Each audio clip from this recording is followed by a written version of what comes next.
What's up, guys? Happy Wednesday. We got Thanksgiving coming up tomorrow. We have a gigantic 14-day slate today. Chuck and Jayhawk here to bring you hopefully some good information on how to attack this gigantic lottery we have going on today. How we doing, Jayhawk? Doing pretty good, man. Happy to be. We got NFL tomorrow, NBA today. We're riding the groove of things with football and basketball here, so great It time. should it's going to be super fun. I think the Christmas slate is probably my favorite, though. We get the NBA Christmas slate. It's just my favorite every single year. It's the most fun, but we do have a pre-Thanksgiving slate today. I think there's some good chalk. I think there's some not so good chalk, but on a 14 gamer, it kind of surprises me how much ownership some of these guys are pulling. I mean, the obvious one on DraftKings is Daniel Gafford, extremely mispriced at 4,200. He's probably $1,000 too cheap, if not a little bit more. I mean, he's almost 6K on FanDuel, but he is the super chalk over on DraftKings today. But before we get into that, we do have some injury news for today's slate. Number one, I think that Jason Tatum being questionable. I saw a video of him walking into the arena. He didn't look great. I kind of lean towards him not playing, especially midday Q tags are never good for a player's availability. Devin Vassal's in. Markelle Fultz is still out. Denny Avdia. I think Denny Avdia was ruled in a few minutes ago. Keegan Murray on the Kings was not present at shoot around. We're not expecting him to play, but Chris Duarte was wearing a starter's jersey, so we're expecting him to start. Donovan Mitchell's still out. Karis LeVert listed questionable. He was listed questionable yesterday. He got ruled out kind of late, and that opened up a little bit for Craig Porter to play. This kid went undrafted rookie, and he's just kind of incredible. Aaron Naismith questionable. Andrew Nemhard questionable. Damian Lillard is available to play. Dean Wade is doubtful today. We're expecting him not to play. I think that the benefit there is maybe it's a little bit better for Jarrett Allen because that minutes limit with the overtime yesterday kind of just looks like it went out the window. Jarrett Allen ended up crushing yesterday. And I'm going to go right back to Max Strus in that case. Let's see. Joel Embiid is probably the biggest piece of news that we have today. Paul Reed going to end up being chalk. Luckily, he's not super cheap on either site, but he's pretty cheap on FanDuel and he's 5K on DraftKings. He's also going to be the chalk. Cam Reddish pulled his groin last night, so he's going to be out for the Lakers. That was a very unfortunate injury. Ended with 0 fantasy points. AD and LeBron are always questionable. AD's probable, but I fully expect them to play. LeBron barely played last night in the blowout. Okay, it looks like Denny Avdia is available. Jason Tatum is officially a game time decision. And then DeJounte Murray also showed up late on the injury report as a Q tag as a game time decision. So I know I just hit you guys with a lot, but Jayhawk, anything that you want to talk about from in there? Yeah, man. I think the biggest piece of news has got to be Jason Tatum. Like midday downgrade. I agree with you. I think he probably sits. And then that DeJounte news, I think it's another key piece of news because if he's out, then obviously Trae Young and Bogdanovich are both going to look better. So crazy slate. Yeah, this dude, Bogdanovich. So we saw that super game yesterday between the Hawks and Pacers. That was really fun. But it's going to open up for Trae Young. This dude, Bogdanovich, picked up 3 fouls early. Coach didn't care. He's not going to foul out anyway. Just ran him. He had 26 points. Okay, so he did have 2 rebounds, but he had 26 points and 2 rebounds in 26 minutes. It just at one point, I think he was at 22-0-0-0-0-0. He's like, I'll let Jalen Johnson get all the other stats. That's his job anyway. Looking forward. Who's the core plays to build around tonight? So I'm going to start the show a little bit differently than we usually do. I already put together kind of the chalk build on DraftKings. We'll do another one towards the end of the show. We'll put in a couple of pivots in there. But Daniel Gafford chalk, Paul Reed chalk, Nickeil Alexander-Walker with Jaden McDaniels out. I think Jaden McDaniels said that he's targeting the Lakers game in 1 month from today to come back. Nickeil Alexander-Walker played, 33 minutes? Yeah, 33 minutes. If he starts, he's probably going to be the chalk value. It's pretty good. Him and Duarte are the same price, so we have to make a decision there, I guess. Buddy Hield, assuming that he's in the starting lineup. Yesterday, I thought he was one of the best plays on the slate with the late news that he was starting and his ownership not being what he deserved to be if we knew that news a lot earlier on that 5-gamer. Miles Bridges has looked awesome. He started last game. It's a fantastic matchup against Washington. Good run back with Gafford. And then Austin Reeves, even though he's coming off the bench, 26, 25 minutes. It's not the greatest, but he's pretty efficient in those minutes, and his usage is higher. And then for the last guard spot, 9,400 left. I think the chalk play is going to end up being Tyrese Maxey without Joel Embiid. I think he's a phenomenal play. His usage rate is already super high. Slightly concerned with the matchup against Minnesota. They have a top 3 defense in the NBA. They were number 1, but I think it's actually the Knicks that are number 1 now. But we do have a few options here. And then SGA at 9,700. I think it's a misprice. This is a Jayhawk messaged me earlier about like, what is DraftKings doing with this? So what do we think about these guys? Yeah, I mean, I think that's a really, really solid core. I think from top to bottom, obviously you mentioned Gafford, 4.2K. Seems way too cheap for him. Great matchup against Charlotte. Austin Reeves, do you think he picks up the start? No Cam Reddish. May slide in starting five. They could just go another forward, but we'll have to see there.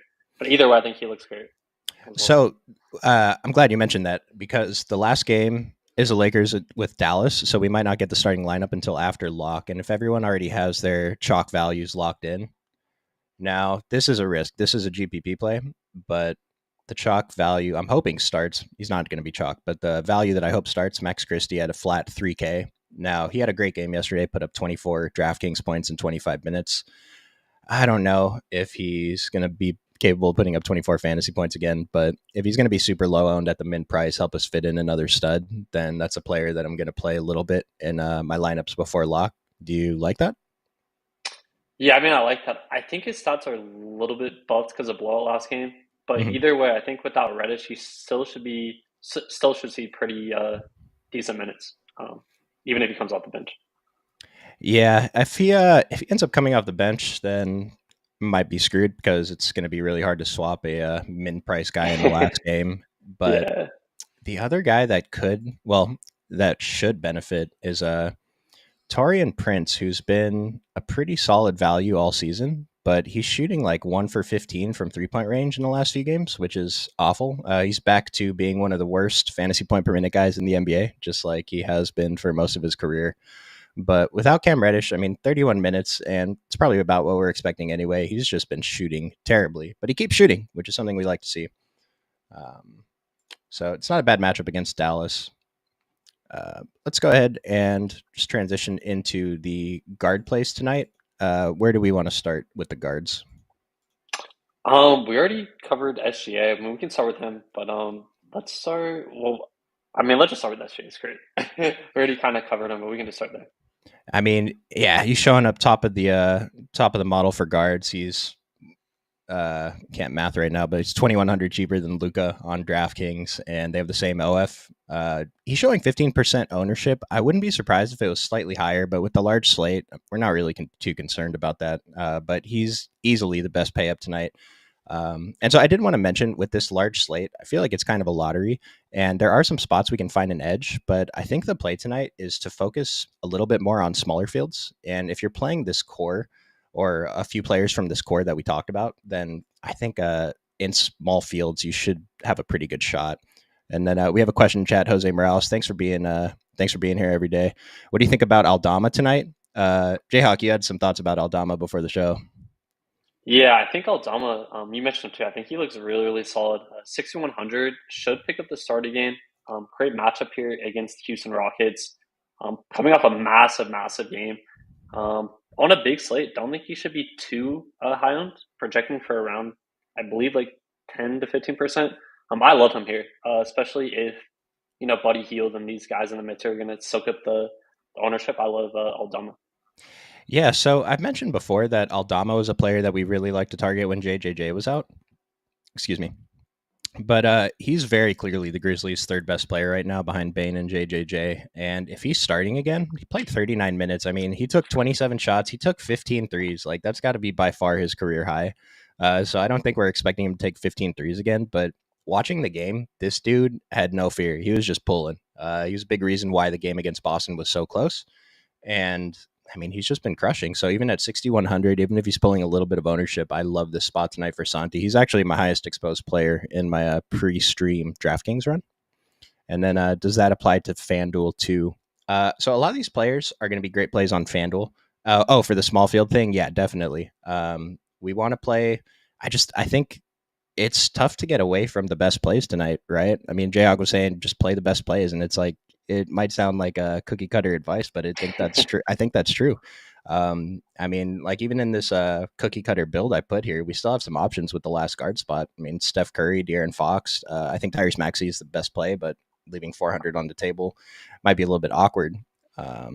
But yeah, and then the biggest difference though, Gafford is I think 58 or 5900 on FanDuel, and he's pulling no ownership. We'll get into that when we get into centers, but just something to consider. And then what other top guards are we interested in? Yeah, so obviously up top, I think Lamelo and Hallie are viable pivots to SGA. Lamelo, great matchup against Washington. I love him in tournaments, and then Hallie's obviously coming off a stupid, crazy game last night. Should be in the mid-teens in ownership, and I like him in tournaments as well. So Yeah, we have a Hallie at 6 and 8% ownership. Again, wouldn't be surprised if that's a little bit higher since he put up like 70 fantasy points last night. Great total in that game, 242. Same with the Washington Charlotte game, total of 242. So I really like those two calls a lot. And then Tyrese Maxey. So I mentioned Minnesota has really good defense, but in situations like this when Joel Embiid is out, I'm not that concerned about it. Like the 20% and 24% ownership is pretty high, but he's 9K. It's probably a little bit too cheap if we had news that Joel Embiid was going to be out earlier. And just, I mean, this guy's going to take every shot that he wants tonight. I think he took 28 last night with the overtime, and he's shown that he is the man over in Philadelphia. So Trae Young, we mentioned if DeJounte Murray ends up getting ruled out, it's great for Trae Young. He's projected for low ownership right now. Is that one of the first games or is that after lock? I think that is 30 minutes after lock. Okay, and so him being, I mean, everyone's still going to have a ton of roster spots open, but we know that late swap news is always coming in under owned, and so Trae Young's going to be a really good pivot. I mean, De'Aaron Fox has been crushing lately. I think it's a pretty good matchup against New Orleans. His ownership is back down to 2%. It's a pretty good total, like that spot. Kyrie Irving, 84 and 8,300. I think his ownership is a little bit low going against the Lakers. I mean, I don't know if we touched on Luka that much, but what do we think about these Dallas guards? Yeah, so I think I was on Kyrie the last time out, but he really struggled. I think obviously if you have the salary get up to Luka, he's always the preferred one. But Kyrie's just so close to Tyrese for me. I may end up just playing way more Tyrese than Kyrie here. Yeah, I don't hate that. I think I agree with that there. And with Luca being 11-8 and 11-7, he's pulling basically no ownership. He hasn't been putting up these super Luca ceiling games that we would usually expect from him. But I mean, what better matchup to get back on track than against the Lakers? Just looking at like the top ownerships, part of the reason why he's not pulling the ownership is because we have so many good value plays at the guard position. Austin Reeves, Chris Duarte, Nickel Alexander Walker, Buddy Hield, and then Tyrese Maxey and SGA are both slightly underpriced. And so I think it makes sense that he's low owned. I don't know that I'm going to get to Luka in my DraftKings exposure tonight, but I mean, he's always in play, especially at the low ownership. Carmen, do we think Duarte is too shooting dependent? Here's the thing. This dude pulled down a crazy amount of rebounds last game. I think he had 8, had a couple stocks. And so, yeah, he does have to score real points to get there. But I don't know. He is a play that I don't want that much in my exposures. I got 15% in my pre-stream run. I mean, he only took 8 shots and he put up 34 fantasy points. The 2 steals and 8 rebounds helped. But yeah, how interested are you in Chris Duarte tonight? Yeah, so Duarte is kind of the one spot where I'm kind of going back and forth because obviously when he starts, he's coming off obviously not last game, but the game before, coming off a really massive game, was very chalky. I think he's fine on a 14 game slate. I don't think we need to core him just because I think he has a lot of different ways he can bust. But I think he looks solid at that price point. Obviously, yeah, like you mentioned, we have Nickel Walker at the same price point. So I think that's going to come down to whichever one you prefer there. Um, And at that price. I personally prefer Alexander Walker. Yeah, Now he's a little bit scary too because I mean he's going to be playing next to Ant Edwards, Cat. Gobert doesn't take up that much usage, but I mean we know him as a guy who it's kind of like more of a GPP play to me than a chalk guy, even though he's super cheap. Because if he puts up his projection tonight, which is probably around 21 fantasy points, it's not necessarily going to help you win a contest. That helps in the sense that it helps you fit in higher price players who could go off. But I'm a little iffy on both of these guys, but if we're playing Yeah. small fields, then I think that they're both in play. They're both fine. And then let's just see if there's any other top guys. I mean, Devin Booker, Paul George, Desmond Bain, Bi, Anthony Edwards. It's just these guys are all everyone's coming in low owned tonight, basically, besides SGA and Tyrese Maxey. And so, if you see something in a matchup and you want to play these guys, I think it's fine. But for the most part, I think that the play is to kind of eat some of this chalk value that we have at guard. And there's something to be said about going the opposite of the field, paying up at guard and finding cheap guys at the other positions. But Daniel Gafford and Paul Reed are both also chalk. And so how are you starting your builds tonight? Which guards are you going with, the cheap guys or the pay ups? I know SGA is one. Yeah, probably SG and Maxi for me. Two of the guys, two of my favorite plays. And then yeah, really like nickel at the shooting guard spot.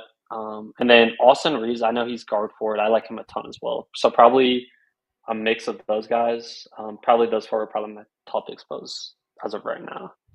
I like it. And then Jaylen Brown is probably going to end up in there. 7,500 without Jason Tatum's a pretty good price for him. If he ends up somehow being a little bit chalkier, I'm not going to love it as much. But if he stays under 10%, he's going to be one of the top GPP plays without Jason Tatum. And Nah played 33 minutes last game. And so without Jaden McDaniels, we're expecting him to get more run, right? And if he plays 33 Yeah, minutes, that's awesome. We yeah, love that. But love that. uh, I don't think we have him projected for 33 though. What do we have him for? 28 and a half, which would still be awesome at his price. We're not going to complain about that. If he's playing well, then he'll get even more run, which is great for him. So he's just the easy, cheap chalk play, him and Duarte. Yeah. We just got news. Aaron Neesmith is out, and Andrew Nimhart is out for Indiana. I didn't know if I might have interrupted you, but I was just going to mention Oh, that. you're good. So Neesmith got the start yesterday. Pacers switched up their starting lineup. They brought Benedict Mathurin and Obi Toppin off the bench. They started Neesmith and Buddy Hield. And so here's the thing with Obi Toppin yesterday. This dude was the tournament winner, at least over on FanDuel. He put up a monster game. He played 33 minutes off the bench, which is more than he's been playing when he's in the starting lineup. And he's 4,700 over on DraftKings, and it's kind of an uncomfortable price to pay for him. He has been boom or bust, but he played very well yesterday. He had a couple monster dunks, shot terrible from three, but when he was around the rim, I mean, he finished, only pulled down one rebound, which is a little bit discouraging. But he played awesome. 6 assists. I imagine a bunch of them were from Tyrese Halliburton's third quarter flurry. But are we going to be interested in Obi, assuming he's inserted back into the starting lineup tonight? Actually, yeah, I think Obi, another reasonable, good value here. Coming off a massive game last night, was really low owned. And I actually was kind of looking at him earlier if Neesmith did get ruled out because I think he's really solid at that price point. So yeah, low top in there. Let's see if the model updates. Yeah, we just got some news. Bam Adebayo ruled out. I think that we were kind of expecting that, and so we're gonna have to wait a few minutes for the model to update. Remember, guys, if you want to see the updated model after lock, after the stream ends, for some late news stuff that happens, there's a lot of especially tonight, there's a lot of stuff going on. You can sign up for Occupy Fantasy as little as $7 a week. I mean, it's $1 a day. I think it's very worth it. Gets you on some different builds than the rest of the field, I think, and that alone is it's just so valuable, and it's just really easy to see. Like, for some reason, Kyle Lowry's showing up at the top of DK value today, coming in at 4% owned, and it's another boomer bust guy. But Obi Toppin, I think, was like number 3 on value yesterday, and I just looked at it and I said, "Oh, there's no way." But you know what? He ended up winning tournaments, so something to keep in mind. And then, what are there any other mid-priced or like really cheap guys we're interested? I think I mentioned Max Christie a little bit. Yep, definitely like him. Brandon Miller is pulling a bit of ownership. 5,300 is not a bad price for him, with Miles Bridges in the starting lineup. He had a really good game last time. I'm not sure I'm going to get there as much. I really like this game, though. So if we want to target this game a little bit, Brandon Miller is a fine option. And FanDuel, 5,800, 3%. It's a little bit more than I'd like to pay, but for the 3% ownership, it's not the worst GPP play if that's where you want to make your pivot. D'Anthony Melton might go overlooked tonight with Joel Embiid out, coming in at 5 and 15%. It's about $6K price tag. It's kind of weird to pay $6K for D'Anthony Melton, but he got there yesterday. I don't know if he got there before the overtime, but definitely after the overtime, he was a fine play. And his usage should go up. We know that he has the ability to blow up for a game. if you don't want to play Tyrese Maxey, or even if you want to play them together. We've seen them both be in the winning lineup before. And then Craig Porter, I think this is your boy, right? Talk to us about This is Craig my Porter. boy. Yeah, so Craig Porter, absolute stud out of summer league. I don't know if anyone watched that, but I probably was one of the only people that watched that. But he's actually really good at basketball. Um, Absolutely crushed last night. Almost 60%. I thought he was going to be less on, but he was really shocked. If Karis LeVert is out once again, they're already down Dean Wade and already down Donovan Mitchell. I think he would look very, very good as a cheap guard play. I think I'd prefer him to, well, I think Nichols still a good play, but I think I'd probably prefer him. I know he's only point guard eligible. Though. That's what I don't like. Like he's only point guard only. I wish he was shooting guard because you have to throw him in that utility if you're playing other point guards. So, but he's really good. I think he looks really solid if LeVert's out. Yeah, if LeVert's out, I mean, watching the game yesterday, this dude passes the eye test. There was one play he drove in the paint and he kind of bodied up Joel Embiid for a layup. And I mean, he was just dishing them. Like it helps that Garland and Niang were hitting their shots, but he is a very confident player out there with the ball for being an undrafted rookie. He looks like he's been in the NBA for a couple seasons already. And I think I agree with you that I would prefer to get there over Nickeil Alexander-Walker, assuming his ownership doesn't get out of hand. But even though he's a little bit more expensive, he has the ball in his hands. Like Nickeil Alexander-Walker isn't necessarily going to handle the ball. Like there's still Mike Conley, Anthony Edwards, Cat over there. But Craig Porter, even with Darius Garland on the court, he was handling the basketball. He was making plays for his team, and so I like that a lot. And especially if he gets a block or steal or two, it's even better, right? Yeah, 100%. And even more minutes. He may pick up the start if there's no LeVert because there's already no Dean Wade, so they got to start someone. That's right. Yeah, without Dean Wade, I think Dean Wade benefits Max Strus a little bit more. He's already been playing monster minutes, but I mean, if we can get like the 38 minutes we've been getting from Max Strus, I think he's going a little bit overlooked today. But him and Craig Porter, obviously the price difference, but these guys are going to be great plays. And there's something to be said about playing against Miami, but Bam Adebayo got ruled out, and I saw a stat that Bam's defense, particularly out of the pick and roll, is like insane. Bam's been one of the best defensive players in the NBA this year. He's out, and so like any reservations about playing guys against Miami, kind of not as important tonight. It's a low total, but Craig Porter's cheap enough that doesn't really matter. I don't think. Yeah, 100%. You mentioned Tyrese Halliburton, huge game. Like him, he's still showing up pretty good in value for being a 10K player.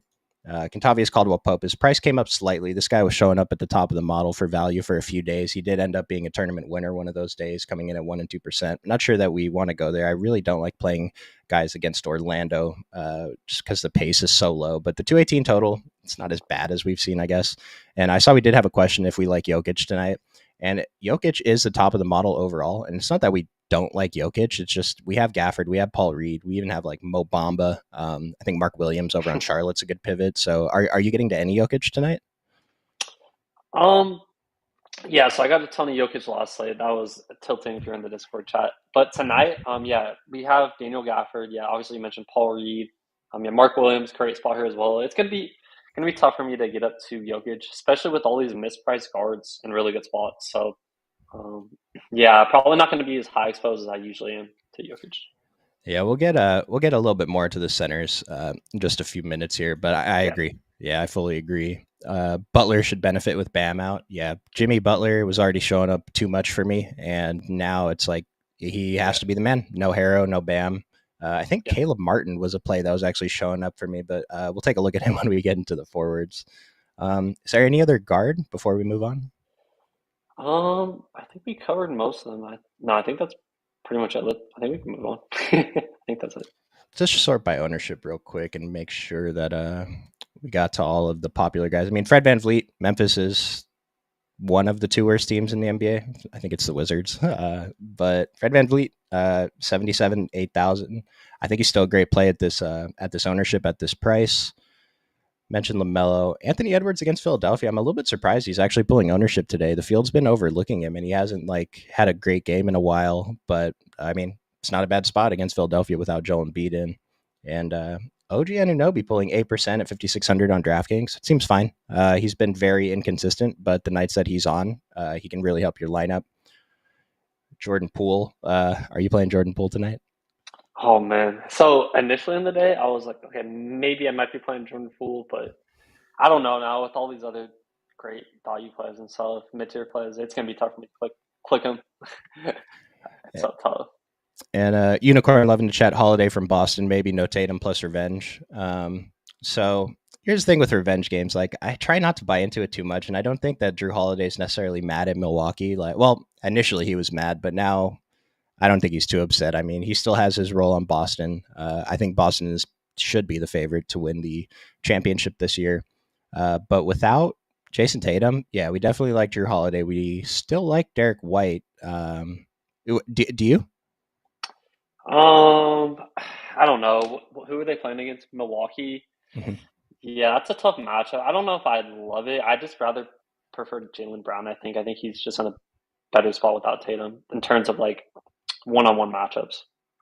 Yeah, I think Jalen Brown's going to be the guy I'm most interested in. And then between Holiday and Derek White, I'm almost always going to be for Drew Holiday when their prices are pretty similar. If Derek Yeah, White was like 5,500, that'd be a different story. But I would just rather play Drew Holiday. Sometimes it's not going to work out that way. I mean, we saw Peyton Pritchard actually take away some playing time from Drew Holiday in the last game, which is just that was insane. But this crazy. guy was out here balling, man. He was He's a doing really baller. well. So Tatum out, not confirmed, but midday Q tags are usually never good. And so I'm building as if Tatum is out. If he ends up in, then I just take out all the Boston guys, and it's no problem. Is AD still too cheap? Yes, he is. But we'll get into AD a little bit more when we get to the centers in just a few minutes. But I think he's one of the best low owned pay ups on DraftKings, and I'm going to think that every single day until they raise his price anyway. Yeah, completely So agreed. So forwards, top of the model, Giannis. Jason Tatum's still in, so we're not taking him out of the model yet. LeBron James, Kevin Durant, Paul George, Laurie Markkinen, Kawhi. What do we like the most from this group here? Yeah, so up top, I think I know the model hasn't updated yet, but I think Jimmy is the most mispriced. I mean, obviously he's not a sub. I think he's the most mispriced forward now with no Bam, no Hero. I think he's got to be the most mispriced forward, right? Yeah, let's do a refresh and see if that's updated. I don't think it's updated yet because Jimmy Butler isn't even like if when I have to scroll down to see Jimmy Butler's name, that's never a good sign. No, that isn't. Let me just double check if the model's updated for Bam being out. So that's a pretty significant piece It there. is pretty. So it is updated for Bam being out. Maybe it's still working on Jimmy Butler. I mean, they haven't projected for 39 minutes right now, which him still not showing up on value or OF index is concerning. But let's wait a few minutes and see if that updates. Kyle Lowry, geez, his OF index actually isn't bad for how cheap he is, and his value. I mean, he's top of the guard value, so it's kind of an insane play at 5%, 1% owned. Might have to take some shots there, as much as I hate playing Kyle Lowry. So other than Jimmy, like I don't think there's any egregious misprices for anyone being like too cheap anyway, right? Yeah, I'm right with you. It's not like Duarte's cheap. He's more of a guard, I guess, but he's pretty cheap. But other than that, yeah, I didn't really see Obi Toppin we mentioned 4.7. I think he's kind of too cheap with no Neesmith. But yeah, no like too egregious price tags. I do want to talk about Scotty Barnes and Pascal. I know you've been on Scotty Barnes all season, as have most of us. His price finally came down a little bit. He's showing very low ownership, even compared to Pascal. He's coming in at a fraction of his ownership, playing against Indiana in the highest total of the night, 242.5. How interested should we be in Scotty and Pascal? Yeah, so Scotty has been actually he's not been as consistent as of late. Had a couple, you know, bad games, but I think they're both solid tournament plays. Great matchup here. Who are they playing against? Indiana. Indiana. Yeah, so pretty good matchup against Indiana. Should be a pretty up tempo game. So I'm fine with both, especially Scotty. I think it makes a lot of sense.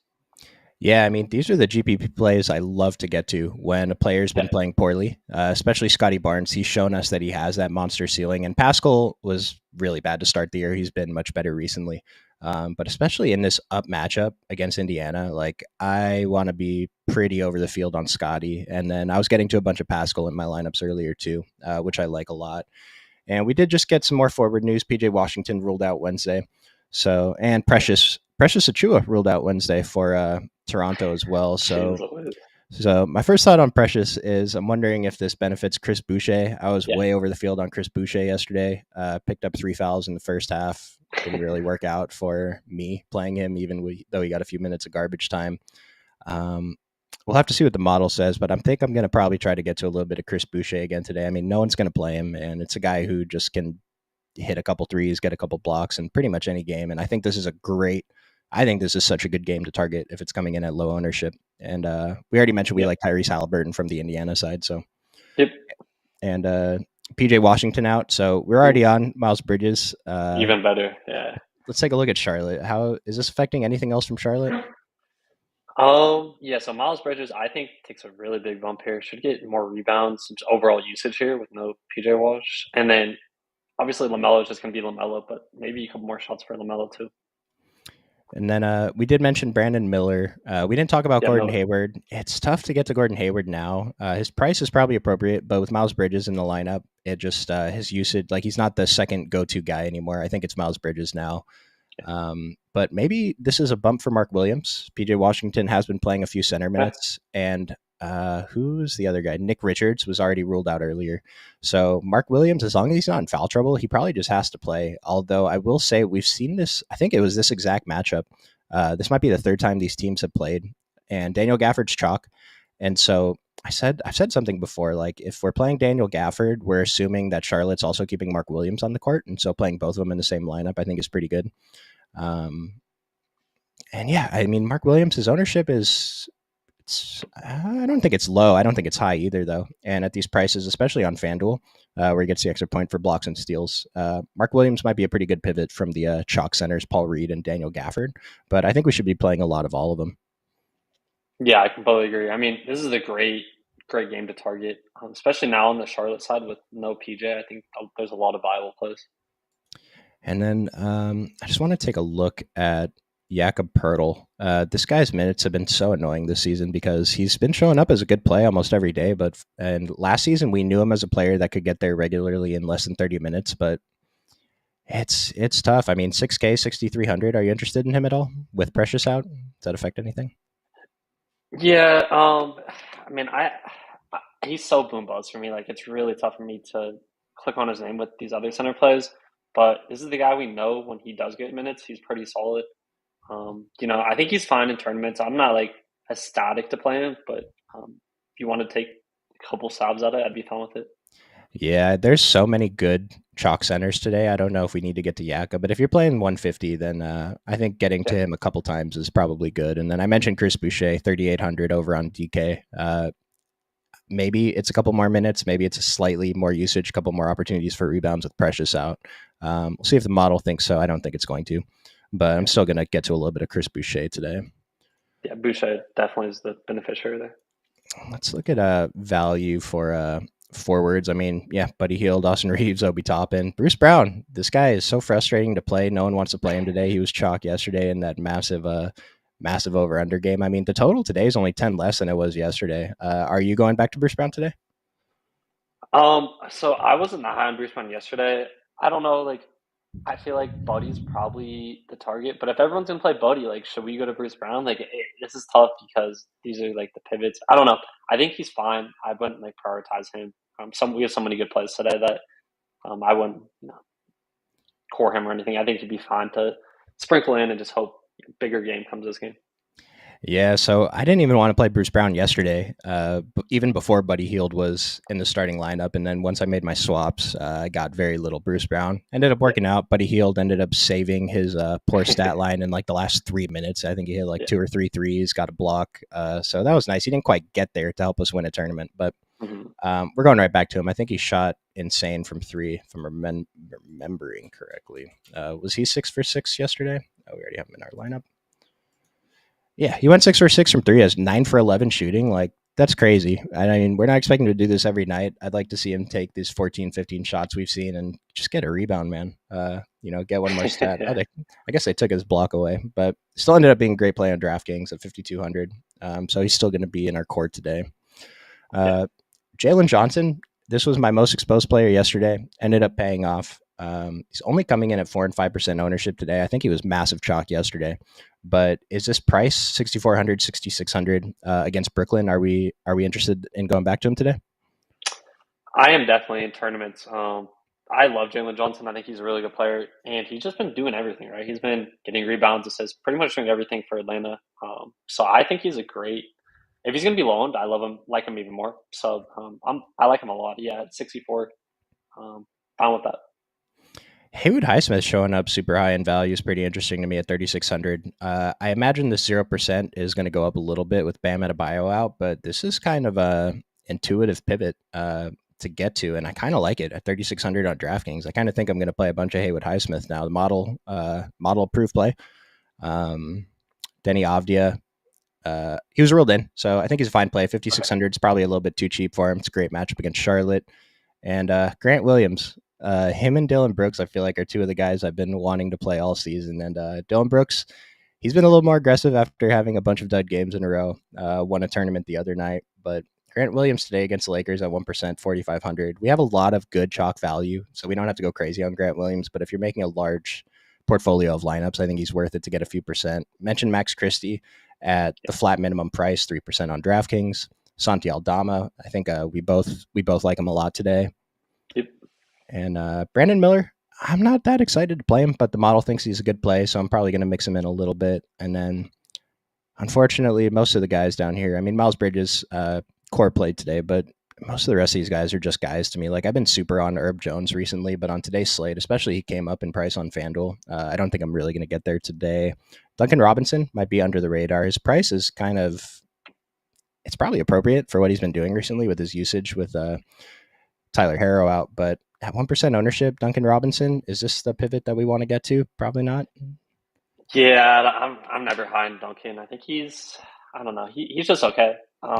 Just very shooting reliant, right? You need him to hit his shots.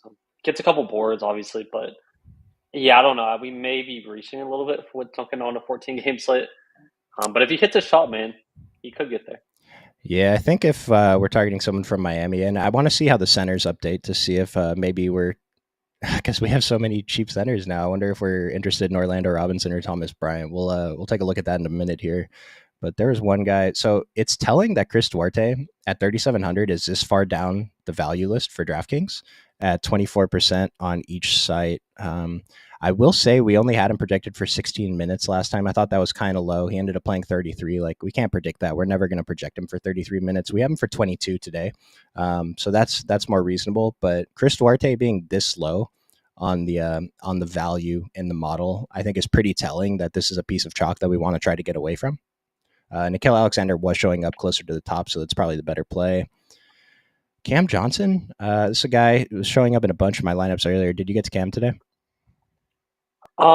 Yeah, so he was kind of one of the guys I was a little bit iffy on in terms of value. I don't know if I'm going to get to very much personally. I just like a lot of other guys in the forward. I don't know. I think he's okay. I just probably won't get too much for me.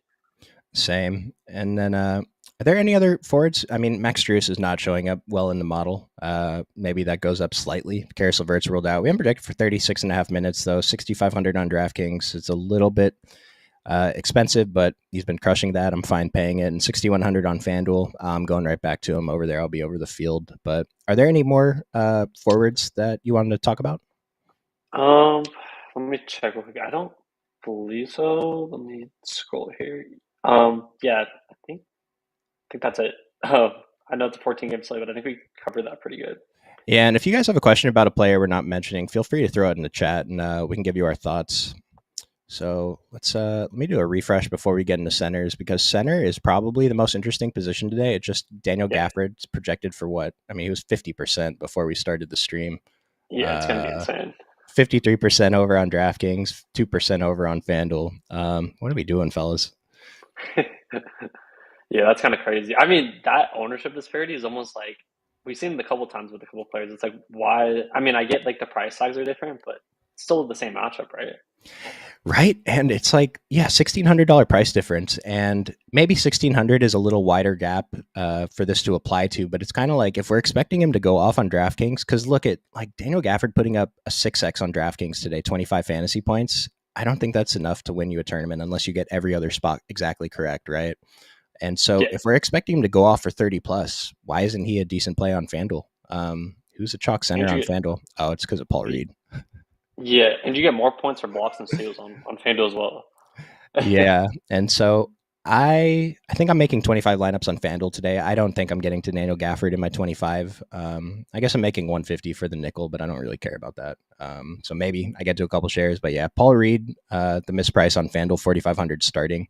He is the chalk center. I think he should probably be our highest exposed center if we're making a portfolio. It's just a matter of, are we going to be over the field? Are we going to be slightly under the field? And we're going to mix in players like Mark Williams, Pascal.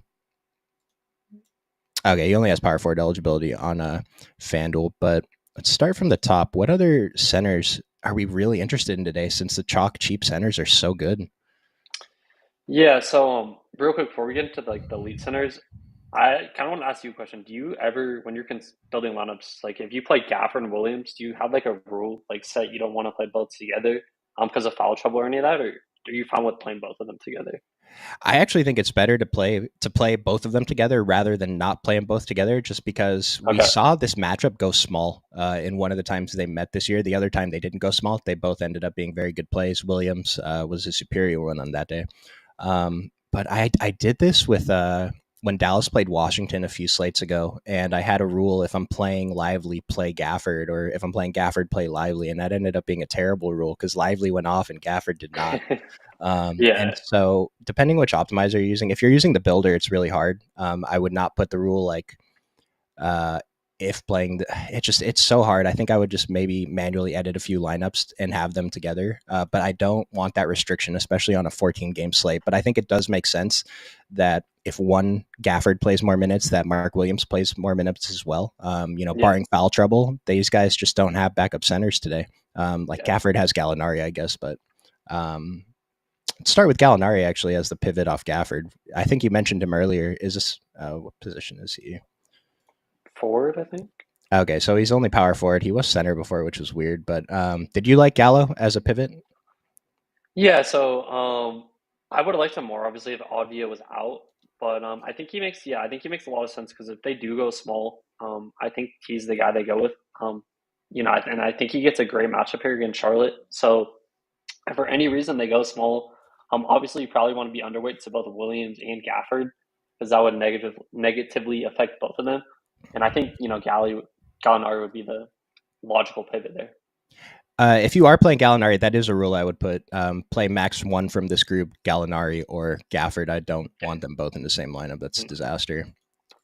Just and that's a hard rule for most players that back up each other. You mostly on a 2 game or 3 gamer it's different, but on this large slate you never want direct backups in the same lineup together. And so someone was asking about Jokic earlier, and Jokic at 3%, 2%. I mean, it looks so tempting, right? But his price 12.5, it's probably appropriate if not slightly cheap. Super top Yeah. of the model, but it's tough to get there today, right? Yeah, and no one's gonna play him tonight after the dud too. You know he's gonna go for 80. It's only right he's gonna burn us tonight. Right. No, he's for sure putting up like a 40-point triple double Yeah. against Orlando. And so Orlando's not a tough matchup by any means. I mean, Goga Batadze is apparently the block machine, but it's the low total that is kind of getting me away from this game. It's Anthony Davis is playing in a 241 total at a price that I still think is too cheap. And Yep. he crushed last night in his few minutes. I mean, he lost a run because of the blowout, but how many minutes did he end up playing? He played 29 minutes, which is only a few minutes less than we expect. But I mean, 11 for 14 and previous game, 11 for 15, 16 boards. Didn't even have a block last night, and he still crushed value, losing fourth quarter run. And so I know that we're very interested in the cheap centers today, but Anthony Davis is such a good play today at 2% ownership. Like, I'm just going to be over the field on him every day. And hopefully, 100%. eventually, he wins me a tournament. And I think you've said this before, centers versus Dallas is a thing. Yeah. So yeah, I was actually looking into it. It's actually like centers that can score. So obviously Lively can score, AD can score. Um, they pretty much centers that can score against Dallas crushed most nights. So yeah, I think AD should be low, and I love him here. He's obviously a center that can score a ton of points. So I love him in this spot. And even on FanDuel at 10-7, I'm fine getting to that price. I mean, this would be more appropriate if he was 10-7 on DraftKings too. So like him on both sites. And we just did get news. Jason Tatum is in. So everything we said about Boston, you can kind of scratch it. They're all just GPP plays to me now. And on this large slate, I actually don't think I'm going to get to any of them. Yeah, I'm the same. I'm probably just gonna fan him now with Tatum in. And like looking at these guys at the top, Giannis, Demantis, Chet Holmgren is apparently in this elite tier of big men now. But these guys are all coming in for such low ownership. Is there any interest in these guys? Yeah, it's obviously we mentioned it's hard to get to Jokic. I just think these three centers with Paul Reed, obviously Gafford and Mark Williams all just look so good. It's gonna be really tough to look otherwise. They're just I feel like they're all mispriced and all in great spots. I agree. And Mark Williams next up on the list. He's almost in that tier of elite centers. I mean, the OF index, he has a I, higher index score than Kristaps, Pascal, Alperen Sengun, who's been one of our guys the past few slates, Cat, Victor Wembanyama. I mean, Mark Williams is a phenomenal play tonight against yeah, Washington. phenomenal play. Love him. Uh, Still like Cat, power forward eligibility, which is beautiful. Pascal at this price, I think this is probably $1,000 too cheap. Like for right now, it may be appropriate, but in a month, I would expect Pascal to be higher. I'm kind of hoping the Raptors just trade him though, but that'll come down the line. And then Vooch has been awful lately. It's not the greatest matchup against OKC. His price is 74 and 75. It's fine, but I don't think we have to get to these pivots today. Is there any other center we're interested other than the guys we mentioned? Um, should we? I mean, should we mention Goga just off that big game? Should have to Oh put decent man, minutes against Jokic, but I mean, it's a really tough matchup. But I mean, we can at least mention him. We're not going to play him, but we can mention. I don't mind mentioning Goga because, well, for one thing, this dude got blowout run yesterday, which is so dumb because he already had a block party, and then he got like 6 more fantasy points in that blowout run, which is so frustrating because he was very necessary on yesterday. So actually, I think Nurkic ended up passing him in the winning lineup on FanDuel. But either way, I mean, this is a boomer bust play, and at this price, this is a good price for Goga, but it's so risky today given the other options we have. So if you're going there, just understand the risk by not playing him over the other chalk guys. I mean, stuff happens. Maybe chalk guys get in foul trouble or just have bad games, and Goga ends up with 6 blocks again. But um, might be a little too thin. If I was making 150, I would want a couple percentage of him though. 100%.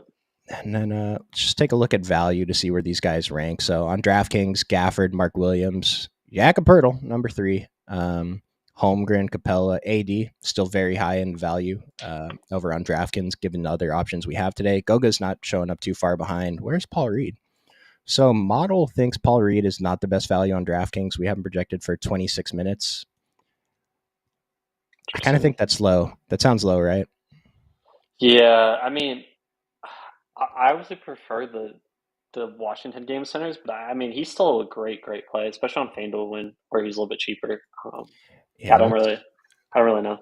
let's see where he shows up on Fan. So FanDuel value is number 3 at that 4,500 price. The problem on FanDuel is we can only play one center, and so him being 53%, I'm still going to play a bunch of Paul Reed on FanDuel, but I would really like to mix it up more on FanDuel than I am on DraftKings. On DraftKings, it's just weird because we can make different combinations of 2 centers, where on FanDuel, we need a big game from Paul Reed. We need him to stay on the court. Obi Toppin showing up again, very close to the top of value for I FanDuel, love 4,300, 0% yeah, owned. love him at that price. I actually like him on DK too. I think he's really sneaky. I'll be getting to some Obi. I hate Obi Toppin, but I'll be getting to some Obi Toppin tonight. And then Mark Williams, top of the FanDuel value. So we've been on him all show. I think he's a phenomenal play. Other guys, Nurkic, Pirtle, Holmgren, Goga, still showing up. Kevon Looney, Dorian Finney-Smith. It's kind of a weird name to show up, but 4,300. This close to the top of value. Maybe it's something to pay attention to. But so a lot of these pivots we're mentioning, it's such a big slate. We're not going to get to all of them. We don't need to get to all of them. Just, I think, play these chalk guys that we talked about at the beginning of the show and mix up a couple of them and then play a couple of the low owned guys. And I did see a question in chat, low owned studs that we like today. So let's just sort by OF LaMelo Ball, 18 OF index. Oh my lord. All right, that's incorrect. We're going to go ahead and refresh. Oh my gosh, that's insane. Okay, it's back to 16.9, which is still Okay. high, projected for 37 minutes, but that's something to pay attention to. Yeah. I wonder if the model is still updating. This is why you guys should sign up for the site so you can check it yourself in about 10, 15 minutes. We're about to get out of here. I think it's Nick in the Discord today, but anytime anyone ever shows up above Jokic, and I still don't think this is correct, but it's definitely something we want to pay attention to. So, LaMelo Ball, great play tonight. SGA, even if he's the chalky pay up, he's clearly the best one. Just look at the price, surrounded by Luka and Jokic. Tyrese Halliburton's top play. Anthony Davis, I think, is my favorite low owned pay up. Yeah. And then we got Tyrese Maxey pulling some decent ownership. Trae Young, if DeJounte gets ruled out. And I so think DeJounte's in. DeJounte got And ruled in? yeah. Okay, cool. And I did see someone else got ruled in. Zach LaVine's in, Patrick Williams in, Alex Caruso in. So I'm never going to be interested in the Bulls anyway. Like the cheap guys, sure, but I haven't been getting to any of the big three lately. No. It's not going to change today. And then who are your top three overall plays? So one for me, it's going to be Tyrese Maxey. I just think he looks so good in this spot here. Seems I'm 9K like in the spot without Embiid. I think he's probably should be closer to 10K. So Tyrese Maxey probably one. I'm gonna say SGA two. Mhm. And then I'm gonna do like a 3/4. I'm gonna say Daniel Gafford and Mark Williams are gonna be kind of my 3/4 favorite plays. I think I agree with SGA. I don't know if Tyrese cracks my top three, but he's definitely one of my top plays today. And then I'm gonna go ahead and say Anthony Davis. I think Okay. he's the one who's going to make the most difference if he goes off tonight. Just at the low ownership. And then as for the chalk guys, like I don't love Miles Bridges at this price, but it's still a good price to pay for him in this Yeah. game. It's just his ownership is a little concerning. But I still think he's fine. Buddy Hield, shooting dependent. He's got to hit threes, so I like him. And then between Paul Reed and Gafford, so I'm still playing a bunch of them, but I mentioned my reservations. It's just what kind of game does Gafford need to have where another center doesn't get in the winning lineup over him? But he's the easy play. Like we can expect him to, I guess, play, and he's 4,200, so just play him. Yeah. And we have the Discord starting, probably already started actually. So we're gonna go ahead and get out of here. Appreciate you guys. Have a good day off tomorrow. We'll be back on Friday. And any closing thoughts, Jayhawk? No. Good luck. 14 game slate. I wouldn't go too heavy, but if you do, then good luck, and we'll see you guys at the top. All right, we'll see you guys. Thanks for watching.